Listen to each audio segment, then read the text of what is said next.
20 ఎకరాల పొలం నాటు పెట్టిన కాంచెలు పెట్టుబడి చూసుకుంటే 20,000 పెట్టుబడి వచ్చింది.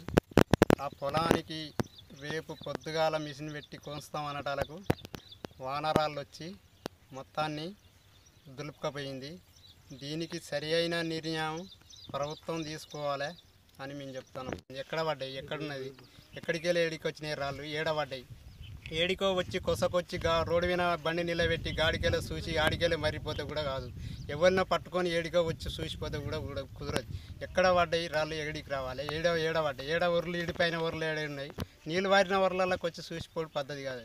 నీళ్లు వారని ఊర్లలోకి రావాలి, ఇడుపు చేసుకొని రేపు పొద్దుగాల బండి పెట్టి కోసుకుందామన్న ఊర్లకు వచ్చి చూస్తే మాకు కూడా సంతోషం అనిపిస్తుందని మేము 5 ఎకరాల్లో వరి సాగు చేసినాం. దున్నకాల ఖర్చు అన్నీ కూడా మాకు పెట్టుబడి ఇప్పటి వరకు ఎకరానికి 20,000 చొప్పున వచ్చింది.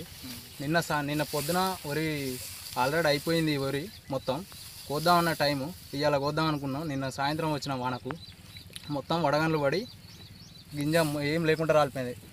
మ్యాక్సిమం 70% మొత్తం రాలిపోయినాయి. ప్రభుత్వమే దీనికి తగిన చర్యలు తీసుకొని రైతులను ఆదుకోవాలని కోరుతున్నాం.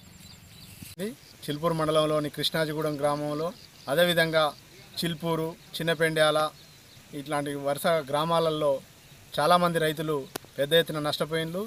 వరి కోతకొచ్చినటువంటి వరి మొత్తం గింజలన్నీ రాలిపోయినటువంటి పరిస్థితి ఉంది. రైతులకు పెద్ద ఎత్తున నష్టం జరిగింది.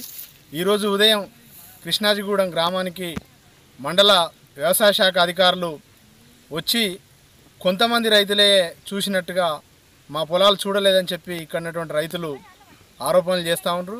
కాబట్టి ఇప్పటికైనా పై అధికారులు స్పందించి మొత్తంగా గ్రామంలో కానీ మండలంలో కానీ ఏ రైతులది ఏ మేరకు నష్టం జరిగిందనేది టోటల్గా సర్వే చేసి సమగ్ర రిపోర్టు తెప్పించుకొని నష్టపోయినటువంటి రైతులందరినీ కూడా ఆదుకోవాల్సినటువంటి అవసరం ఉంది.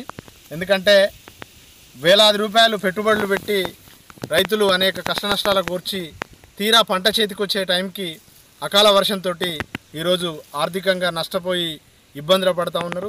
కాబట్టి ప్రభుత్వం తక్షణమే స్పందించి ఆలస్యం చేయకుండా నష్టపరిహారం సమగ్రంగా అందించాలని చెప్పి సిపిఎం పార్టీ రాష్ట్ర కమిటీ నుంచి డిమాండ్ చేస్తాం.